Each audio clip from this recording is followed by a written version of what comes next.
그러니까 사실은 이제 지금 봉 기자님의 검찰 소환 조사하고도 이게 연결이 돼 있잖아요. 네. 이게 무관한 사안이 아니에요. 네. 그러니까는 뉴스타파의 보도를 인용한 언론사를 대상으로 해서 이제 청구 민원을 제기한 거니까 네.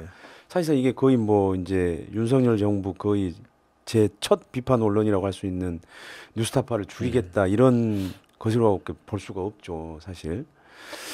근데 방심위의 대응이 가관인데 오히려 야권에서 추천한 위원들을 다 2명을 해촉을 해버렸어요. 근데 사실 지금 위원장이 사실 해촉을 당해야 될 처지인데도 불구하고. 그러니까 방통위원회도 지금 김홍일 위원장이랑 이상인 부위원장 2명이에요. 네. 5명입니다 원래. 5명인데 3대 2예요. 여야가 3대 2인데 2명만 지금 해놨잖아요. 이동관 위원장 그러다가 이제 나왔고. 그러니까 왜 위원회를 해놨냐면 정부조직법에 들어가지 않아요. 위원회는 약간 독립적으로 돼 있습니다. 네. 왜 독립적으로 돼 있냐면 저기는 통치권자가 괜히 아니면 여당이 이렇게 막 정치적으로 입김을 하면은 방송이 불공정해질 수 있어.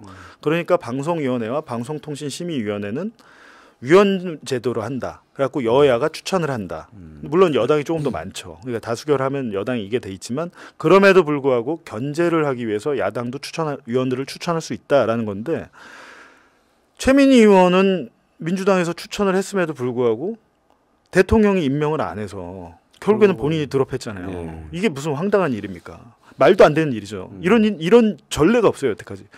전례가 없는 일을 지금 계속 만들고 있는데 방심위원 같은 경우는 9명이에요. 9명인데 관례적으로 6대 3입니다. 여기 6대 3. 근데 3명의 이제 야권 추천위원들이 있었는데 그중 2명을 유일임 위원장이 전체 회의를 소집해가지고 해촉을 안건을 올려갖고 해촉을 시켜버렸어요. 해촉이란 건 이제 뭐 건의한다는 거 아닙니까? 대통령한테 대통령이 임명을 하니까. 근데 윤석열 대통령이 그저께인가요? 해촉을 해버렸어요. 9명 중에 뭐 안 그래도 좀 모자란 4대 3이었는데 2명을 야권을 자르니까 4대 1이 된 거죠. 지금. 네. 4대 1이 됐는데 다음 주쯤에 여권에 2명을 채운대요. 그럼 6대 1이에요. 6대 1이고 만약에 그 야권 추천위원 2명을 안 해주면 6대 1이 되는 거죠. 이런 적이 없습니다. 이 법의 취지 자체가 이거는 제가 볼 때는 헌법재판소 한번 가봐야 되지 않을까. 이건 법을 거의 무력화, 그러니까 방송위도 사실 그랬고요. 지금 방심위도 사실 그런 위원 구조들을 그런 식의 그 무력화시키면서 법의 취지를 무력화시키면서 사실은 자기들이 원하는 대로 지금 끌고 가고 사실 있는 거죠, 사실은. 아니 그 박문진 MBC의 대주주인 방송문화진흥회의 이사장을 자르려고 그랬잖아요. 자르려고 했는데 법원에서 제동을 걸었잖아요. 그때 제동을 걸었을 때 판사가 한 얘기가 방송통신위원회의 취지 자체가 합의제 기구인데 그 2명이 한 거, 2명이 그렇게 해가지고 잘라버린 거는 이건 맞지 않다. 그 아주 상식적인 판단이라고. 네, 봐요. 판사가 그렇게 한 겁니다. 네. 해가지고 그 효력이 정지됐어요. 해임된 게. 안 그랬으면 지금 MBC도 박문진 이사진 다 바뀌면서 사장 바뀌고 다 그렇죠. 바뀌고 난리가 네, 났겠죠. 네. 근데 이 비정상적인 상황이 계속되고 있는데 제가 볼 땐 이것 자체가 만약 계속된다면 이거는 제가 볼 때는 통치권, 그러니까 대통령의 탄핵 사유가 될 수 있다고 저는 생각합니다. 법에 제정한 취지가 있는데 본인이 맨날 얘기하신 게 법치주의 아니에요. 법치주의하고 맨날 헌법 얘기를 하시는데 이거는 제가 볼 때 헌법의 취지에도 맞지도 않고 법 제정의 취지에도 맞지 않기 때문에 이런 상태, 이런 기형적인 상태가 만약에 계속된다면 이거는 큰 문제가 될 수 있겠다. 그리고 이제 경찰은 청부 민원을 사주한 유일임 위원장은 수사도 않고 지금 제보자 색출만 이게 하려고 하는 거잖아요, 지금. 그러니까 방심위가 이제 수사 의뢰를 했는데 지금 실제로 제보자 색출을 하려고 방심위를 압수수색했잖아요. 그럼 이거는 사실 개인정보보호법도 위반하고 공익신고자 보호법도 위반하는 거 아닌가 이런 생각이 들거든요. 그러니까 이제 일반 사람들이 보기에 방심위원회가 뭐 한대지 뭐 이렇게 생각을 하잖아요. 근데 이제 뭐 방송에 대한 것도 있지만 주로 통신 심의도 많습니다. 뭐 악플을 단다거나 정말 개인적 뭐 비방하고 뭐 사적인 동영상을 올려서 뭐 이런 것들을 이제 접근을 차단시켜 준다든지. 이런 취지로 이제 만든 데인데 최근에 이제 하는 거 보면 완전히 정치 심의로 흘러가고 있는 거죠. 정치 심의로 흘러가서 자기들이 살아야 되니 그러니까 공익 제보자 본인이 이제 본인의 가족과 지인을 동원해서 청부 민원을 했는데 그렇다면 이게 발각이 됐어요. 언론 보도로 인해서. 정상적인 상황이라면 제 생각에는 박근혜 정권 때만 돼도 본인이 사과하고 물러났을 것 같아요. 아니면 본인이 버티더라도 청와대에서 해촉을 했을 겁니다. 박근혜 정부 때만 하더라도. 근데 제가 볼 때 이 정권은 전혀 그런 게 없습니다. 그러니까 국민도 무섭지 않고. 그러니까 정말 놀랄 노자예요. 네. 어떻게 이렇게 자신감이 있지? 이게 나중에 다시 한번 조사가 안 될 거라고 생각하나? 라는 이 비정상적인 상황이. 왜냐하면 유일임 위원장이 누구한테 사과했는지 아세요? 자기의 가족들에게 사과했습니다.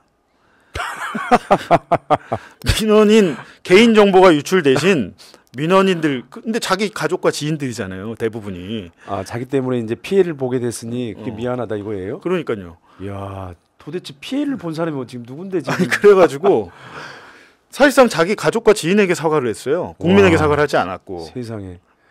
그 엄청난 일을 벌이고 그러놓고 어떻게 저럴 수 있지라고 하는 거는 자기의 의지로 버틸 수 있는 게 아닙니다. 이게 용산에서 버티라고 한 거예요. 그러니까요. 저기 배경이 없으면 사실은 또 이게 안 되는 거죠. 지금의 상황에서 이해가 안 되는 거죠. 지금 총선이 얼마 안 남았잖아요. 만약에 유임 위원장을 자르면 누군가를 또 앉혀야 되는데 복잡해집니다. 그러면 총선이 얼마 남지 않은 상황에서 지금 방송통신심의위원회가 선거방송심의위원회를 같이 또 해요. 직접 개입은 안 합니다만 그 예산 지원이나 그 행정 업무를 보조를 한단 말입니다. 그 선거방송심의위원회에도 유일임 위원장 관련된 분들이 들어가 있어요. 자기 뭐 대학교 스승도 들어가 있고. 하여튼 뭐 되게 황당한 상황인데 유일임이 없다라고 하면 총선에 그 구멍이 생기는. 나한테 우리한테 불리한 보도를 해 심의해.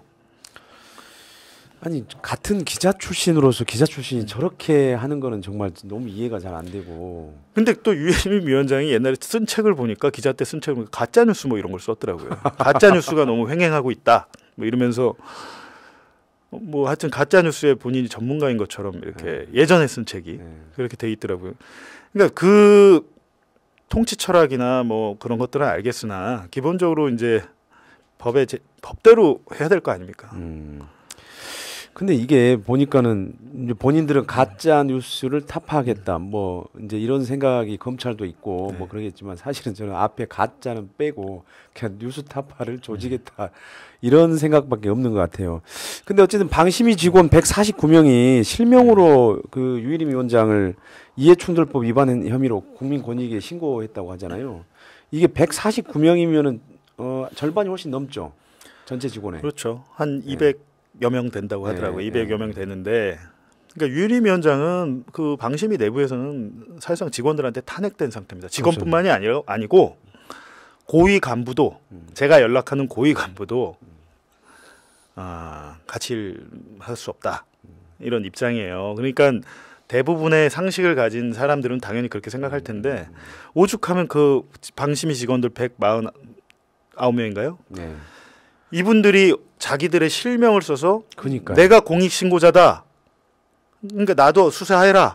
이런 취지예요. 이런 용기를 가지고 우리를 다 죽여라 그러면 우리를 수사해.